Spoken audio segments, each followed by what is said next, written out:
again to the Cardiff City phone-in. We've got Rich, David and Al, our regular panelists with us. And we're joined by a special guest tonight, Peter Kitchen, former City striker. In some of our eyes, quite a legendary figure. And talking of which, I'll hand straight over to Al of Worthshire to take over this particular part of the evening. Well, I was going to say, I mean, I know your career inside out, Peter, as well, but I was just going to ask you, really, bringing things up to speed and up to the modern day, if you like, what you thought of the Cardiff City that you saw last weekend. I don't think it was our best performance, and certainly nothing like it was at Bradford, but I just wonder what you thought of us. Well, I think they're the best side that I've seen so far. I've seen about 8 or 9 of the teams. They're very, very well organised, a good solid unit. They play as a unit, so they don't give many goals away. I think Salak up front looks a terrific striker. He's got a lot of strength. I mean, he was isolated a lot when you played at Orient, but I thought he did really well, and he could have had a couple more goals. I think there was one before we scored, and he was clean through, and he just had to lob the keeper, but I think he didn't hit it hard enough. And there was one right at the death when he got clean through, but he delayed his shot too much, got closed down, and laid it square. So, but he looks a terrific player. But I think I think the thing that stands out was that how well organised they were, a tight unit there. The only criticism I've got, and it's not just Cardiff, I think there's so many teams that do this, is they're obsessed with overplaying at the back. It's like they've all copied the Pep Guardiola model. And the difference is Pep Guardiola's got £50 million players playing at the back, and in League One, I think a lot of defenders in League One have probably failed forwards, but they make a career by playing at the back, and they think they're better than they are because of all the academies that have, the last 30 years in the academy has increased, sort of brought the lowest level up, but it's not made individuals, shall I say, out of players. Everybody seems to want to play the same way. Add that into the Pep model, and I think the goal that Orient scored was a diabolical goal to give away, just by overplaying. And I think they were very casual at the back. That's the only criticism I've got. I thought they were a very good unit, and to get a result at Bradford like last Saturday, I think that was a turning point probably in your promotion challenge. Not many teams beat Bradford, and I think Orient beat them, funnily enough, about 3 weeks ago at home, but Bradford could have been 3-0 up in the first half. And we've seen Orient twice now this season. I think really, you don't deserve to be down sort of where they are. I mean, we mentioned before we came on here, Don Ballard, scoring a hat-trick against Reading on the weekend, and he's a hell of a prospect. I thought you were excellent when you played at our place as well. So the future's bright from that perspective as well. I don't know if any of the boys have got any questions to ask. So my questions are all harking back sort of 40 years. And I know that'll probably alienate half the people who are watching us at the moment. So we'd love that. But talking of which, Rich told me earlier he's only in his early 40s, so he doesn't remember Pete in the way that we do. But he did have a question or two. Did you, Rich? I think. Yeah. Well, it was two I could think of was.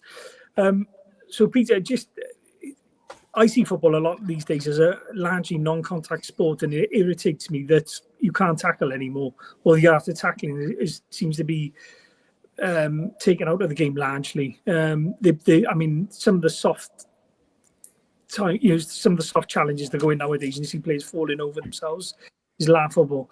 In your day, obviously, you could tackle from behind, and there was solid centre halves who'd give you a kick and everything else.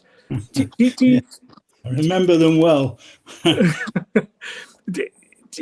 Does it frustrate you these days when you watch football and you see that? See this? I know you've said about like centre halves trying to play out from the back and defenders keeping hold of it, thinking they're midfielders, etc., or failed strikers. Does it frustrate you when you see tackling almost being eradicated out of the game these days? Well, I think there's a lot of it's changed from tackling now to shirt pulling and blocking, and there's physical contact, but it's not as physical as it used to be, shall I say? I can remember team talks when the manager used to tell the fullback, the first chance you get, put their right winger over the touchline, like you'll know Mick McCarthy from his days as your manager. I mean, he was the dirtiest centre half I ever played against. I mean, he was a nasty centre half. He used to spend the whole game coming up behind you, stamping on your foot when you're looking away, putting his studs down the back of your Achilles. It's just, and centre halves used to deliberately go up and give you a hard time. Now I think it's a little bit quicker because and it's the emphasis is on keeping the ball on the ground and passing it. As long as you keep possession, a lot of teams think that's the way to do it. But possession, if you look at Cruyff, he'll tell you possession is doesn't matter how much possession you have, it's what you do with the ball. And I think the game is ruled a bit by fear, so the emphasis is on not giving the ball away. But I think it's because a lot of it is players are the grounds are so lovely now. I mean, you could play snooker on them, couldn't you, a lot of the time? Whereas a lot of challenges in my day, it was mud. So, players used to enjoy sliding in. It was one of the highlights of the game to come in and slide through somebody and take them out. It doesn't frustrate me, but I think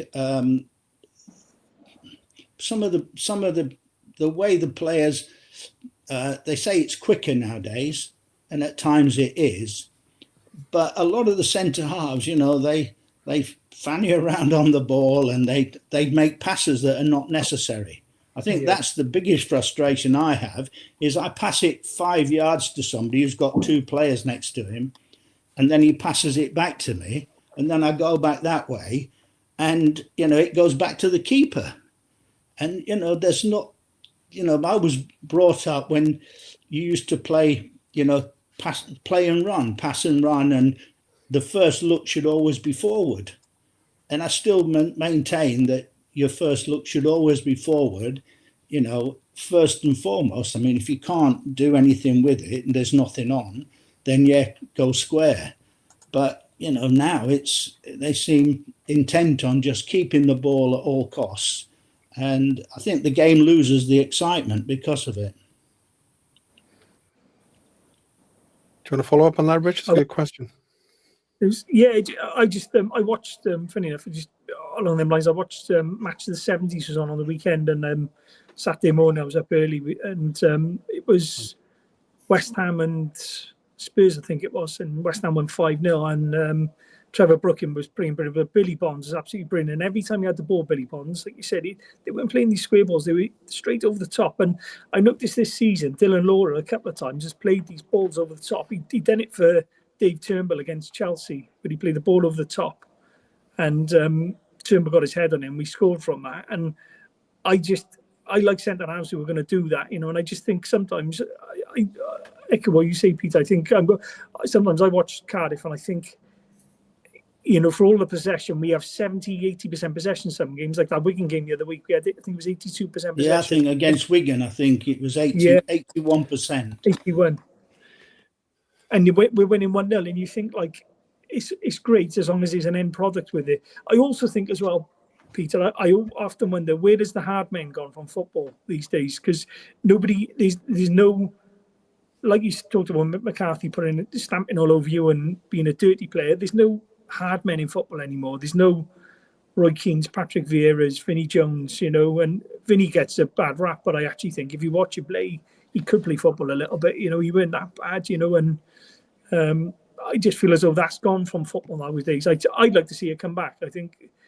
Yeah, I think, as I said, I think a lot of players they've all come through these academies, and I mean I know because I used to coach part-time at Wimbledon when they're in the Premier League, and the emphasis is all on passing the ball, keeping possession, little plays, playing in triangles, all this sort of stuff, and there's never any emphasis on how can I say, on tackling. I mean, I can remember even as a young pro being shown how to do a straight tackle and how to do a sliding tackle. But you can't imagine them doing that now. They sort of almost just put the whole emphasis on your ability to play with the ball. And if you're not a natural defender, say, then you have to find out for yourself.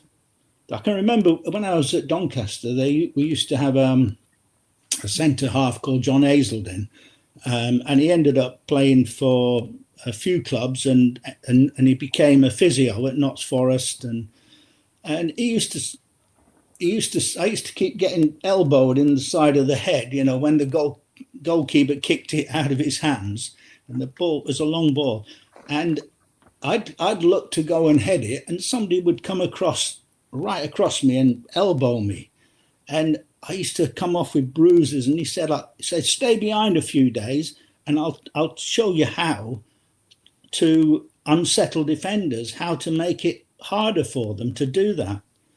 And it was brilliant because he used to say, don't stand there and let them, don't be a target for them to come through you. What he said, keep looking to go behind them.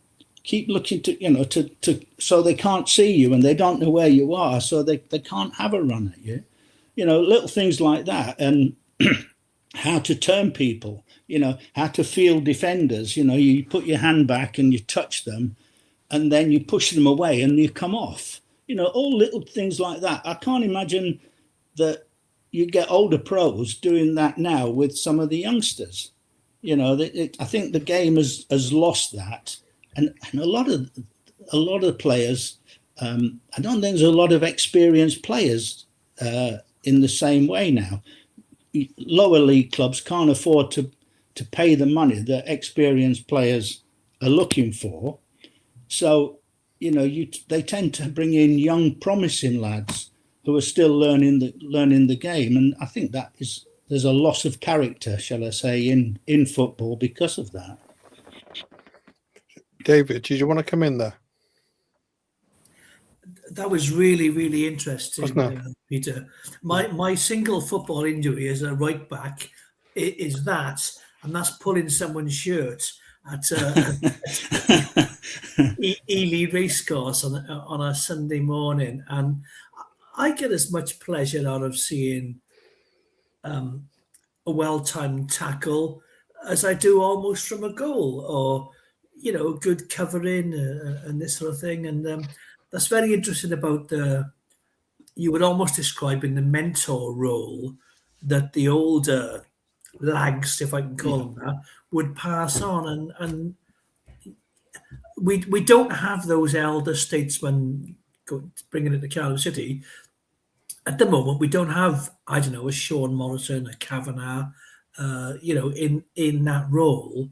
So the lads are all having to learn at the same time and grow mature together.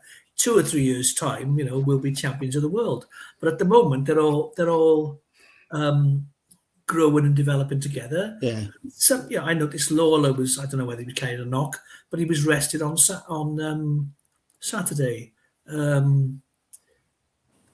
I just thought it was very, very interesting. Yeah. I wanted to ask you something, Peter, about the current Cardiff City team.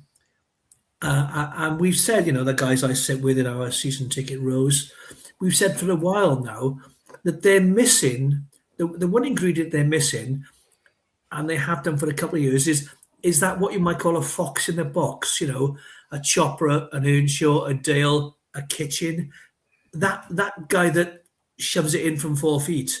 Is that something you've noticed, Peter? Yeah, I think football is very much fashionable, and it's like, like fashion anyway. And some players are in fashion, like Jimmy Greaves, Dennis Law. They were the players that I looked up to when I first started. And then gradually there was a change that, to players. It became much more physical, about the physique and about running in behind, big strong lads up front. And now I think it's evolved further, that they're wanting players to be all things. And I think because of that, you lose that expertise, of somebody who is a proven goal scorer. They all want to play number 10, don't they? Because they're asking them to do too much, shall I say.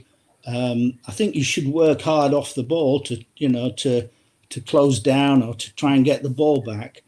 But I mean, I used to get criticised because I often didn't want to chase 40 yards back, because I was always playing along the back line, and I was always looking for the ball in behind, for somebody to just put it in behind or down the channel, and you're looking to get across, or you come short for it and then spin off, and you're looking like that. Well, all of a sudden your ball breaks down and it gets hoofed 30 or 40 yards forward, and then they're expecting you to sprint 40 yards to get back in. And then when you get back there, and then your team gets the ball again and they hoof it forward and you're not there. You're not there, yeah. I mean, probably anybody that plays, up front, you understand that it becomes. So in the end, I can remember when I signed for Orient. I mean, I was a natural forward that scored. I had three or four seasons scoring 20 goals, and I signed for Orient. And literally the second game I played for Orient in the first team, they sacked the manager, and they brought in another manager. And so I'm now having to prove myself again, because, and I can remember we were playing against Derby County in a League Cup game, and we were playing away, and some of my old Doncaster teammates came to, I was chasing around and not playing as well as, how I expected to play and how I'd like playing. And some of my Doncaster teammates came to watch the game, and they said to me after the game, you've changed your game. You're not playing like you used to. You're chasing over there, you're chasing over there. And it struck a chord with me. And I thought, well, I've got to get back to doing what I know I'm good at. And whereas, the manager was saying to me, every time they get the ball, I want you here and I want you there. And you've got to get back there, and you've got to stop him playing. And the whole team talk was about stopping the opposition, not about what we were going to do as a team. And did you like playing alongside a bigger striker? I'm trying to think. Would you have played alongside someone like Gary Stevens? Yeah. I mean, I think I think you need to play with two strikers. I've watched so many games in the last few years where they all play 4-2-3-1, and you get one striker up front, and it's all very well if you're the team that's got the ball and you're on the front foot. But when you're, how can I say, when there's two of you, you can cause so many more problems, and you keep them busy instead of them sort of worrying about one, we've only got one player. You keep. Would you enjoy playing alongside Salek? Yeah, I would, yeah. I mean, I played along with the big fella at Doncaster, Brendan O'Callaghan, and played with Joe Mayo at Orient. And, in those days, a lot of the balls were pumped 40 yards further forward. So, we used to, and most of the time it might go to Joe, and he'd get up there and he'd hold, bash people around and flick it on. And I used to try and pick up the second ball. And sometimes if I came shorter, and I'd hold it, link the play up, and then they'd knock a ball for Joe. So you cause a lot more problem for defenders by moving them out of position. Wherever they can sit in this nice little comfortable back three or back four, it's going to be a lot harder to score.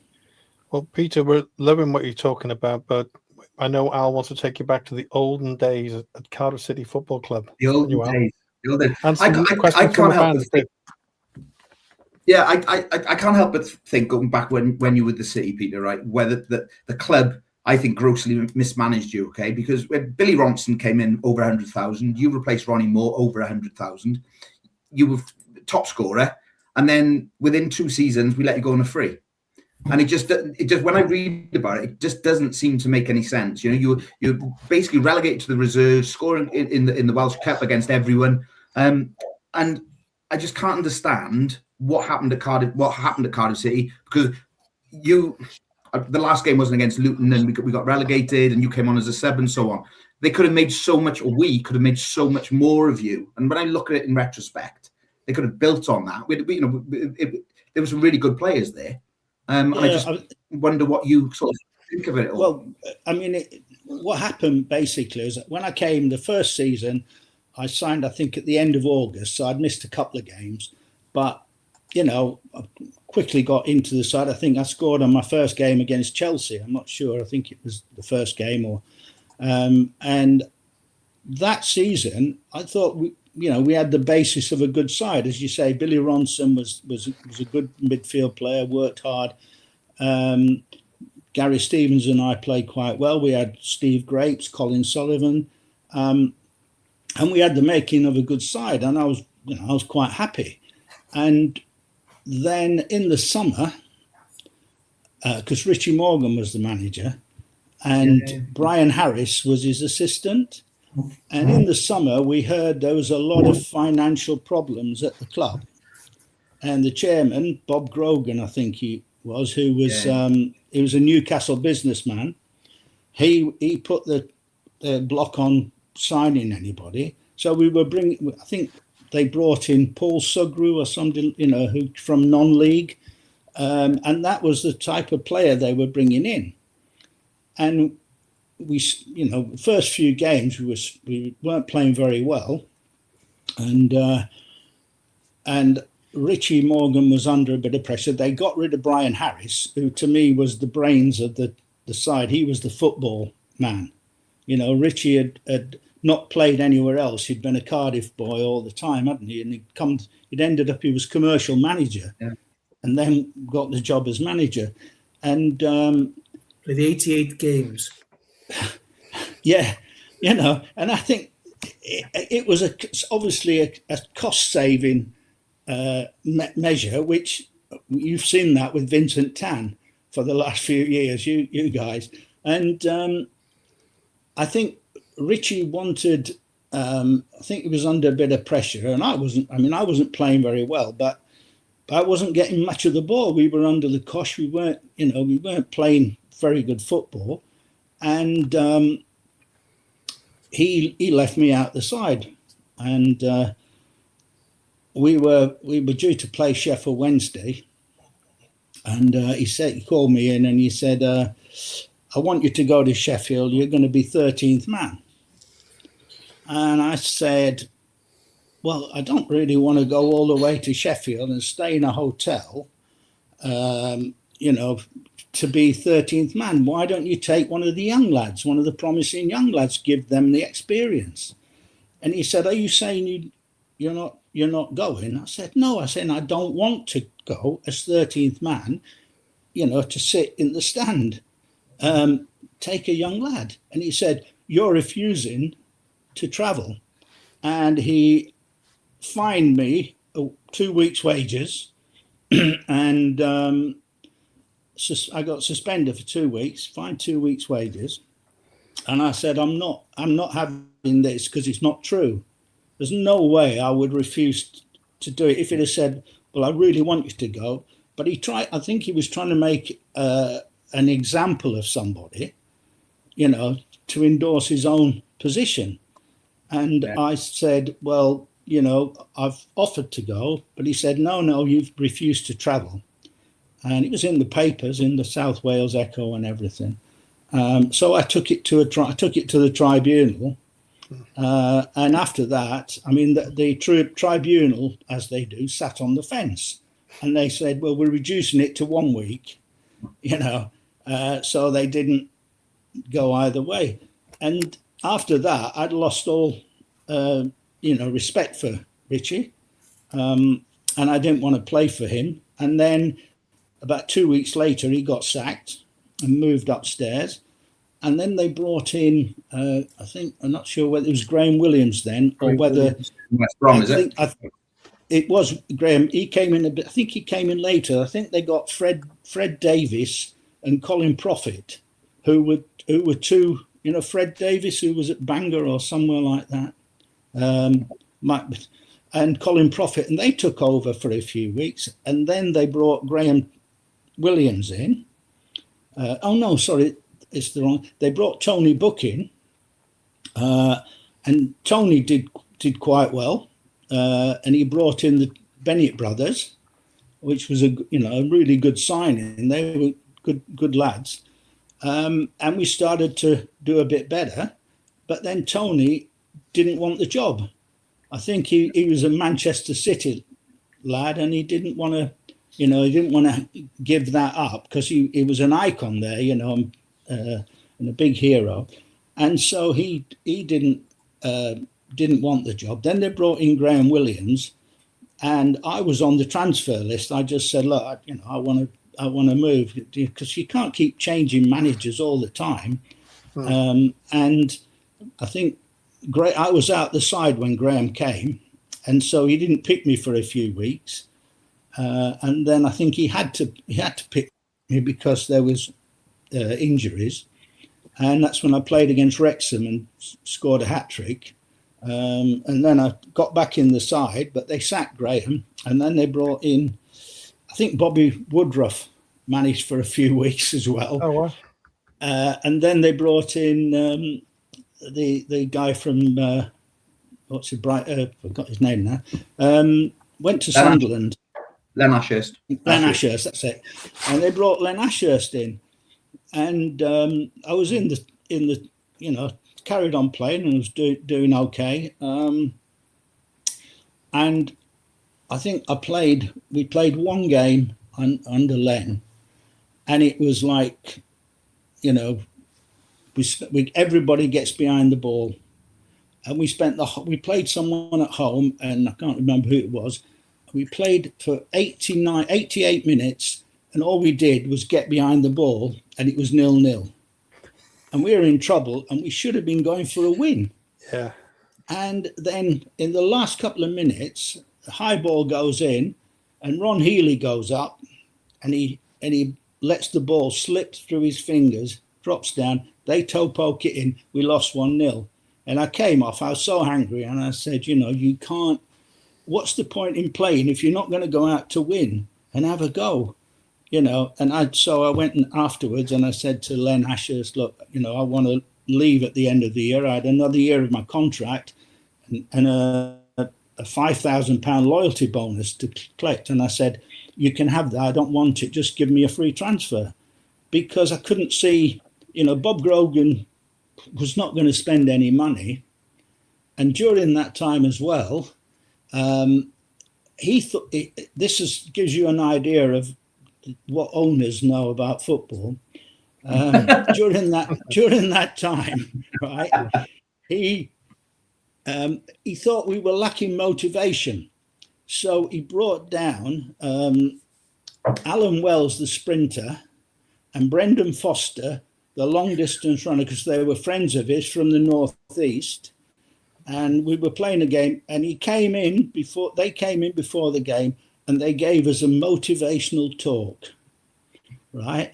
And I thought, excuse language, I thought, I got to go away. This is a circus. The people, it's not a motivational talk. We're all motivated. We all want to do well. As a professional, You want to give 100% and play your best. And after that, I thought, this is a joke.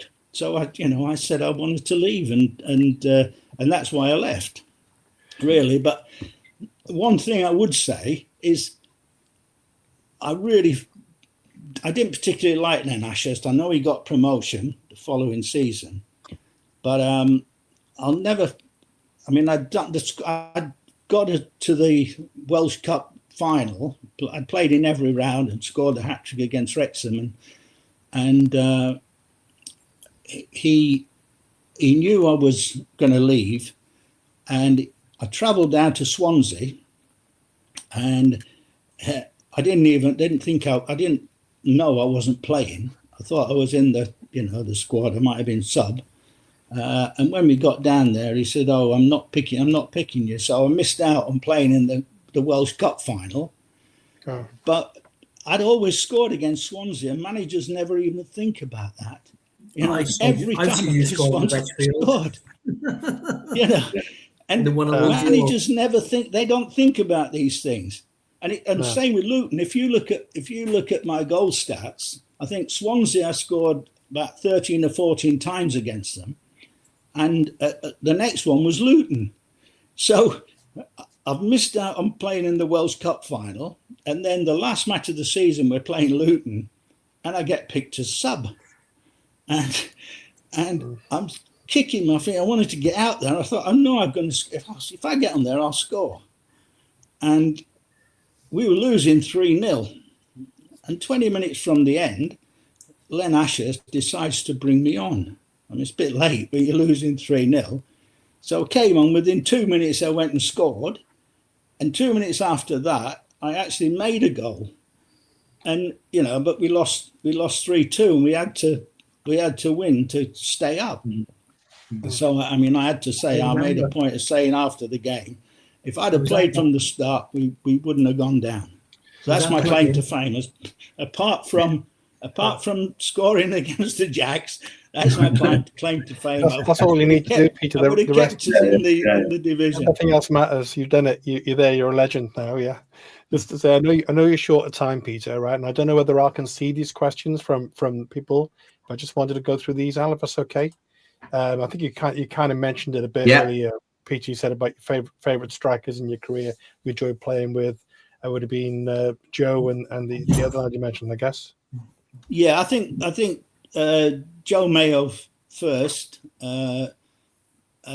because he was so much more mobile. He was very mobile. He was tall and slim, so he could get around. He was as brave as a lion and honest. When you play up front with a striker, you instinctively know when you can go for goal or when you can pass it to your strike partner.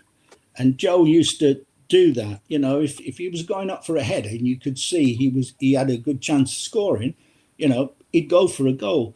But if he knew he was, off balance or whatever, he would look to lay it down or knock it off, or flick it on. He was just so unselfish in that respect.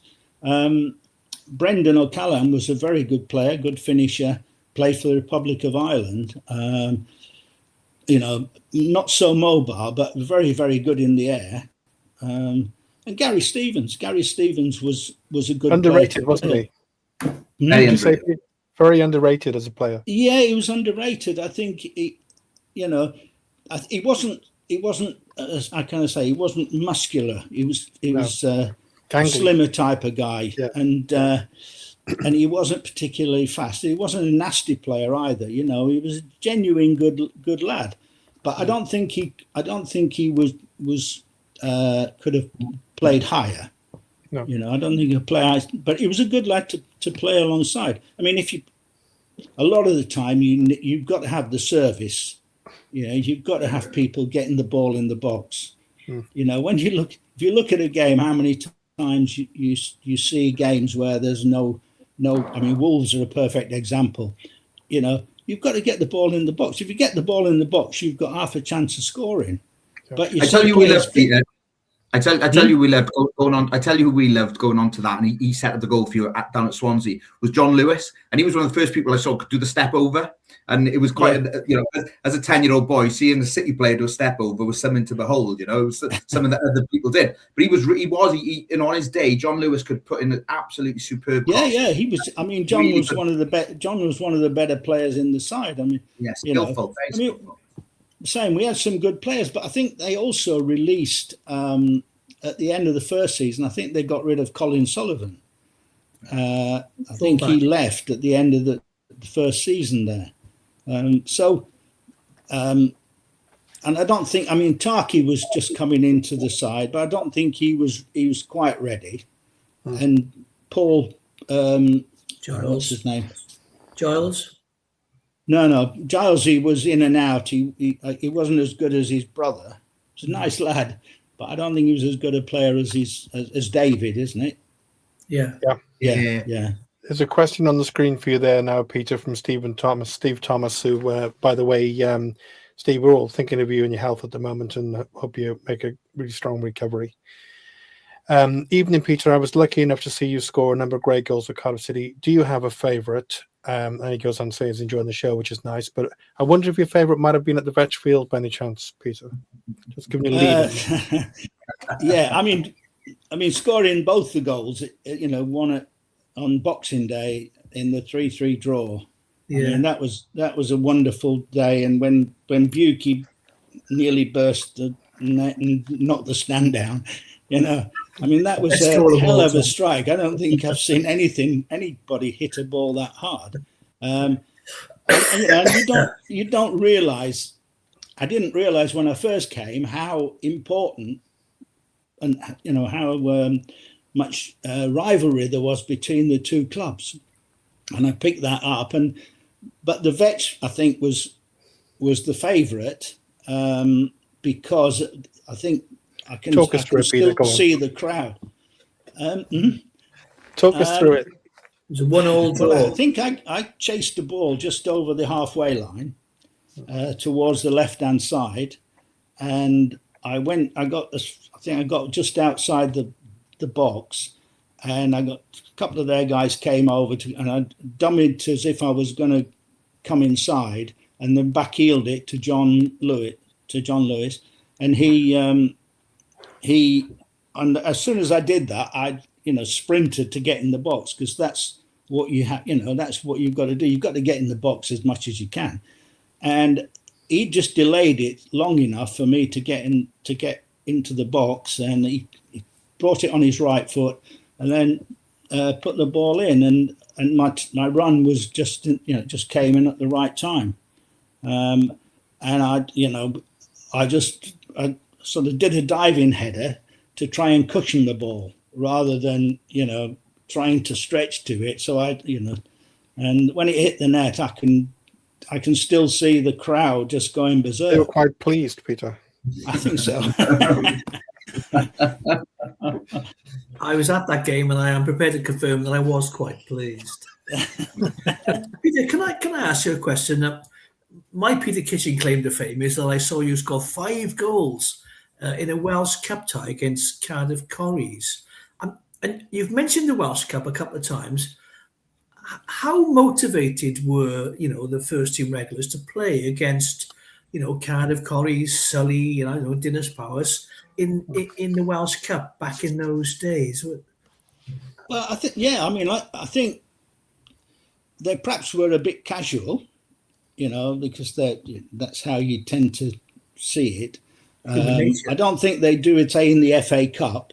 Anybody that goes into an FA Cup game being casual and thinking they're going to have an easy game, and that's when you see all the cup upsets.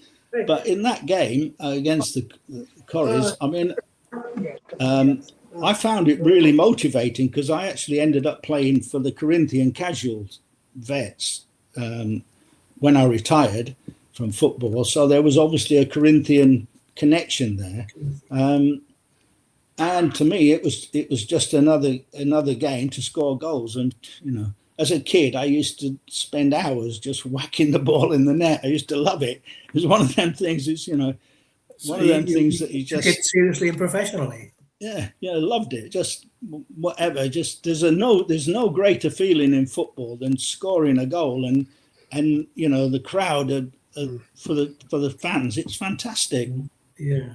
There's another question here for you, Peter. But just before I pull this onto the screen, I don't know. As a professional footballer, do you kind of understand how exciting it is and how much we kind of love and admire you when you're playing for our club, and then when you put that ball on the net, it's just that one time in our entire lives. If you even got on the pitch, never mind scored a goal, you just living the dream from the fans' point of view. I think at the time you don't realise it as much. It's when you look back now, and I mean, I'm fortunate that out of the 4 clubs that I played for, the 4 main clubs I played for, that at 3 of them, they all think I did really, really well. And so, it's like having a job and going into work and somebody appreciates what you do. And, nowadays I still go in and sign autographs and have photographs taken. And you look back and you think, God, that was fun. I wished I could take myself back and really appreciate it then. Yeah. But, and I'm not being big-headed, but when you score a lot of goals, it's your job, isn't it? It becomes, that's your job. Yeah. You've got, there's a great story, isn't there, by Cloughie, when somebody said to him, I've got this contract and I'm going to sign it, and he said, I'd like a goal bonus. And he said, well, what do you think I'm bloody well signing you for? as if you're getting a move to Notts Forest, but you're not as a striker. But it don't matter if you score goals. But if you're going to give you another 20 grand or something for scoring goals, and there's just nothing like scoring goals really as a footballer. The question is from Philip Samuels, a very straightforward one. Kind of alluded to it a bit already, Peter. But who at that time, who were your best mates? When you were at Cardiff City. Probably, I used to share cars with either Billy Ronson or Steve Grapes, because I lived in Lantwick Major, and we used to take turns in driving into training. So. Steve Grapes I knew him from when he played for Norwich, and we occasionally we'd go out. But when I came to Cardiff, I'd just gone through a divorce, so I didn't actually go out an awful lot on mine. I was with another partner, and so I had to spend more time. In the early days of relationships, you spend a lot of time, with you're not one of the lads all the time. Yeah. I mean, I've seen Al change, since he got married. He's now on holiday all the time, isn't he? That's, you just said, you got to spend more time, haven't you, I suppose, when you just get married. Yeah. I mean, once you've got the situation sussed out and what you can get away with, then there's more and more trips, to watch Wales away or somewhere, in Azerbaijan or like playing. Or Orient away to the East End of London. I mean, that took some doing for me, that one. Can I ask you, Al, just while we got Peter with us, right? Yeah. And by the way, his book, The Goal Gourmet, is a great read. Hang on a second. Hang on. Yeah. It's just an excellent book. See it. It's there. It's in front of me. The Goal Show Gourmet. that again, sorry, Al. Show that again, sorry, Al. You can't see it. There we are. The Goal Gourmet. Yeah, it's a really good book. Which Al and I have both read. I wish I'd used that title myself. That's when I was at Orient. That's because of the name Kitchen. When I was at Orient and scoring a lot of goals. I see what you did there. The fans got a big poster on, and they called me the Goal Gourmet. And when the guy who wrote the book was the historian at Leighton Orient, and I have to admit, I wrote that while I was working. with him, he'd ask me some questions. Sorry. I don't know who you were playing, Peter, but my favourite headline, let's say it was Chelsea, kitchen sinks Chelsea. I thought that was my favourite headline. Very clever. Yeah. Can I ask you, Al, because it seems we've got Peter at home with us at the moment, just from your point of view, I don't mean this in a weird way at all, because I think it was really lovely. When he went to the match and he met Peter and you know, the thing with the shirt and all that. Well, I can tell you the background to it, okay? Because I'm a bit of a football anorak, okay? I'm just a little bit. And I was on a Football Nostalgia Facebook page, and this name popped up, and it's Peter Kitchen. And I was like, well, that can't be a coincidence. That's got to be Peter Kitchen. So I sort of like said, kind of, are you Peter Kitchen? Peter Kitchen. A bit weird. And Peter Kitchen said, yeah, I'm Peter. Yes, I'm Peter Kitchen. And then just got... And I don't think, with the greatest respect, Pete, I don't think you realised how much of a sort of a legend you were down here. And then you got onto the City Away Days page and Facebook and so on and so on and so forth. And then people like, you know, Mickey Villan and so on, we're all just like, this man's a legend. And then I think it just snowballed from there to the point where now, you know, if you weren't a great legend before, now everyone mentions Peter Kitchen. And it's a fantastic thing. It's the power of social media, isn't it? A lot of things because you know you post up your goal down at Swansea. Someone colorized that, didn't they? They put you into the blue kit on a black and white background and so on. Mickey Villan forever tagging you in things and so on, and it's great because you know for those of us, you know, they were formative years for a lot of us watching the City, and I mentioned it about you being mismanaged. My life watching Cardiff City has been mismanaged, even to. I couldn't agree more. I think to me, Cardiff is a sleeping giant of a club, and why somebody hasn't bought it and say an Arab or an Arab ownership or whatever, and really put money in because you know you get 35,000 every week just to start. If you start getting in the Premier League and winning, you know.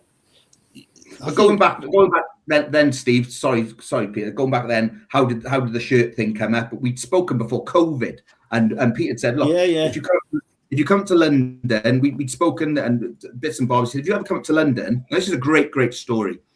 He said, if you ever come to London, I'll give you the shirt. Now that was 7-8 years ago, right? Now I didn't tell Peter that I was going up to Orient. On the Wednesday before the Saturday, he got in touch with me and said, I've still got that shirt, and I was just like. Yeah, exactly. No, I said to my missus, she said, "Oh, you're going after the bloody nylon shirts again, you?" I said, "Yeah, but this one's really special, you know, because I've got quite a few bits and bobs." And that's what it was. Peter got in touch with me. I wasn't bugging him for the shirt. And then we met up there when we started the game, and it was just, you know, I was on bloody cloud nine when I went out the shirt, and still am. I mean, to be fair, I think I didn't. I mean, I'm not. When I played, I always set out to score 20 plus goals a season, and when I came to Cardiff, my intention was to do that. I got 19 in all competitions the first season, but I didn't think I'd played as well as I could do. You know, you all know what you think you can do, and I felt that I'd like to score more. But then the following season, because I was in and out of the side and the different managers chopping and changing, I felt that I hadn't done justice for myself and been fair to the club and to the fans. And then I think you contacted me after that finding me on social media, and then you sent me that photograph. Yeah, you know, you sent me a photograph from Wales Online, which is is a wonderful picture of that goal. So I had it framed, and I felt I'd like to do something. I mean, I'm sort of come up from a socialist background, and I really like your company and the way you operate. I don't like sharks, shall I say. But I thought the way you, as a company, the way you treat your employees and that, it's fantastic. And so I thought, well, the shirt didn't mean as much to me because I played in the all yellow one, not the one with the blue stripe down. And when I was leaving the city, I said to the kit man, I said to him, I'd like to take a kit. I like to take a shirt as a memento. So he gave me a blue one. And I said, and what about a yellow one? And he said, well, we haven't got any left. We haven't got any of those. And he said, but I can give you one of these. And he gave me the yellow one with the blue and white stripe. So it didn't have as much resonance for me, but I could see what it would mean to you guys, because I thought that was a fantastic kit. Yeah, a bit like Orient Spracers. They're iconic kits for the team. And then, you know, from then I said I'd give you the shirt, and I actually even washed it. And and folded it all up so it didn't look like it, you know. And well, I had the two. It's all about me and you now. There we go. I bought when I sent you the big because I got it, the Wales Online photo. Obviously, I got that done to about 3 foot, didn't I? So I've got one here in the house signed by you. I don't know what my missus thinks of that either, really. But there we go. That's on the wall. That's actually on the wall in the house. And the yellow one's getting framed as well. And obviously you've got the other one done then. So yeah, it's great. And it's a proper action shot, isn't it? You know, everyone knows that sort of picture. But and as I say, it's you know, I follow Mickey's online group, and you know, I really like Cardiff. I love the city. I thought it was a fantastic city. I've only been back once when I went to see Doncaster in the Freight Rover final. I think it was the Freight Rover Trophy in 2007, and they beat Bristol Rovers. Oh, Johnson's Paint, that was it. Johnson's Paint Trophy, and I came back for a couple of nights, and we went. My partner and I went to the dock area where it's all been renovated.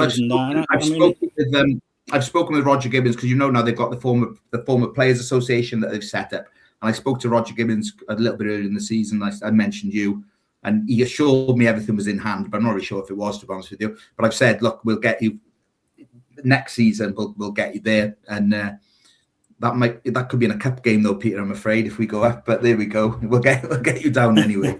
That would be great. I think you'll go up. I think, you know, I'm fairly sure you'll get up. I don't think this is a particularly good league.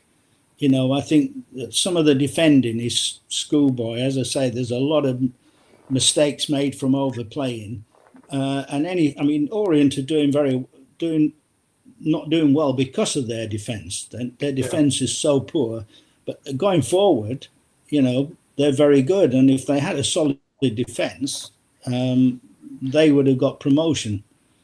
I think they'd go up this year, but I think they're too far adrift now. Do you regard Orient, Peter? Do you regard Orient as kind of, you know, your team now? Is that seems to be where your heart lies? You're trying to wind him up now, aren't you? No. I mean, I think because when I moved, I never wanted to go to London, and you know, when I was at Doncaster, I said I used to, you know, a lot of clubs are supposedly interested, and I used to say, I don't mind where I go, but I don't want to go to London. And well, lo and behold, I ended up signing for Orient. But once I got down there, it was so friendly. There was no egos in the side. They were really good, honest people, and very friendly. And I just felt like it was at home. And I had a brilliant season, and I've lived in London ever since, or around London ever since. So, you know, if I hadn't have lived around London, I'd have moved back north. I would have probably been more affiliation with Doncaster, you know, or if I lived out, you know, your way, I'd probably come down there more. So I'd say Orient is my first choice because of the success we had. Yeah. Well, that's lovely. You know, a bit like some of the Cardiff lads probably when you got promotion to the Premier League, and you know, they got to the cup final, and those teams are probably they still drink together and meet up and everything. Well, can I ask Peter, when you retired from football, you know, obviously the book is just so well written, and you come across as such an articulate kind of thinking kind of person. What did you do? What did you go into when you came out of football? Well, the first job I got, because I had to earn some money. Suddenly, you're earning so much money, and you've got mortgages and everything, and then you've got and the first job I got was as a sales rep with an Asian owner, and he sold a job to me on. He was the supplier for Hummel, who were, and they were trying to get into the sports market at that time. Yeah. They had 3 or 4 teams, and he said, we need to get into more football clubs. Perhaps that could be your job. So I took it on, and I had a couple of months when I was going around to sports shops and that, trying to get orders and sell it, and meeting up with various people. And suddenly the factory burnt down. And he said to me, well, I can keep you on. He said, but, you'll have to take a cutting salary. And I thought, well, I wasn't earning that much anyway. I said, no, it doesn't matter. I don't want to stay on. It turned out that we think, I don't know if it was ever proven, but we think that he deliberately burnt the factory down because he'd lost the contract with Hummel. But that's speculation. But I think there may be an element of truth in it. Allegedly. And so then I was looking for a job, and I lived near Harlow at the time. I lived in Epping in Essex, and I saw a job as a sports development officer. And I thought, because when I left grammar school at 18, I got 3 A levels, 10 O levels. Wow. And I just went into football because that's the opportunity that came up. And I thought, well, I'll try and get into sports management. And I went for an interview for the job, and the guy, funnily enough, I was fortunate. It was totally by accident. The guy who interviewed me was a guy called Chris Lightfoot, and he was, I didn't know he was leaving at the time, but he was used to run soccer coaching schools in America, and he was leaving to go out there and do it full time. Anyway, he gave me the job. So I started as a sports development officer and running summer holiday play schemes and things like that. And then he told me, he said, "Oh, by the way, I'm leaving in a month's time." He said, "But if you want to get on in this field, you're going to have to go back to college and upskill yourself with qualifications." And so he said, "I've signed you off on a day release to do a postgraduate business diploma." Wow. So I said, "Yeah, okay, that's great." So I did that. A couple of years I did that. And then once I got the qualification, I applied for a job and I became a manager of a leisure centre, and then became contracts manager. And when the government introduced all the competitive tendering, I actually became a contracts manager, then operations director, and we set up our own leisure trust. So I did that for about 6 years, and so it was a whole new career, really. It's about 25 years. And I coached part-time for Wimbledon for about 10 or 12 years. And I played masses of football, vets football. I played for the Corinthian Casual Vets. I played with Rod Stewart, Vagabonds. I played with the TV Commentators 11, and I still see all those guys, every Christmas. Is Rod any good, Peter? Pardon? Is Rod any good? He was. Yeah, he was. He used to play on the right-hand side of midfield. Yeah, he was a good player. And what was great about it, we'd play on this pitch in the grounds of his mansion, and then afterwards on a Sunday we'd all go down the local pub, and he'd get his wife to drive him down in his Maserati one day or whatever he was going to drive. It's like that in Pentwyn where I live. Yeah. Similar dynamic, I'm sure. But yeah, it was. He was a good guy. I mean, as he's become knighted and everything now, he's become a bit of philanthropist, hasn't he? And Yeah. you know, he's funding lots of different things. Elder statesman. It's funny, isn't it? All these guys that drank themselves to oblivion, womanized, snorted cocaine, smoked dope, you know, lived these rock star lives, and then all of a sudden they get knighted, don't they? You know, Elton John. Well, there's hope. There's hope for me yet. The services. Well, on that note, right, we didn't get on to Bradford tonight, and we didn't get on to talking about to Stockport, but Peter was only going to come on for 15 minutes, and we've had a fantastic. We've overrun just chatting with Peter. It's been a fantastic show. Thank you, Peter, ever so much for doing it tonight. And what you said about your career didn't surprise me in the slightest. You know, because you just come across as being, you know, a bright guy. It's probably why football managers maybe you did the head, and maybe you were too bright for them. But, well, I sort of. No, I think it was a sense of fair play. The one thing I've got, my dad gave me, was a sense of fair play. He was a coal miner, and he used to say to me, you know, you get yourself in, you know, in his Yorkshire accent, you know, don't thee go bringing police on to us. You know, if I'm going to do something, don't let anybody catch thee, and that sort of attitude, you know. And but he had a sense of fair play, and he was, you know, he hated Arthur Scargill. He thought he was the worst thing for miners. You know, because he thought he ruined the coal industry by his attitude, you know. So. The police rang my father once and he said, "Oh, no, not again." I thought, great. Right. Anyway, thank you all very much. It's a totally different show, but thanks again, Peter, for coming on. Thanks, everyone. Hope you enjoyed it. It's a pleasure. And thank you so much. I'll come back again when you get promotion. Yeah, and I hope I'll get down to a game. We'll see you in March then.